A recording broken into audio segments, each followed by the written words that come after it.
I kept in touch with Chris in terms of what I was doing. I mean, he was interested. He seemed to be interested, so I sent him, information about the team we developed in Derby, and then when I got my next job in Leicester, um, so this was another major sort of step up or acceleration, really, of my skills and experience in solution focused because a job was advertised by a third sector agency, they would be called now, I think, a charity called the Family Service Unit in Leicester, so just down the road from Derby in the Midlands.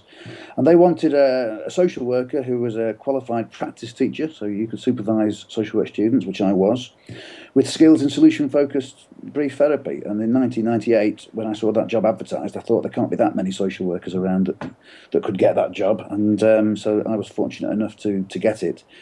And so it was to run a project called the Early Response Project, a therapeutic service for families, basically, where parents were asking for help. Parents were asking their GP or duty or social worker or teacher at school or health visitor, the nurses that visit families when there's young children.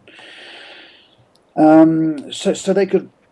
At the time, there was this massive sort of shortfall or lack of resources for child mental health services, and there was long waiting lists in the National Health services. So the Family Service Unit wanted to offer something where help could be available quickly. So they called it the Early Response Project, and they wanted it to be a solution focused service. So I had the job of managing that service, and basically being the main person doing the work. So we had about, we saw over 400 families in 3 years that service lasted for, between 1998 and 2002, actually. And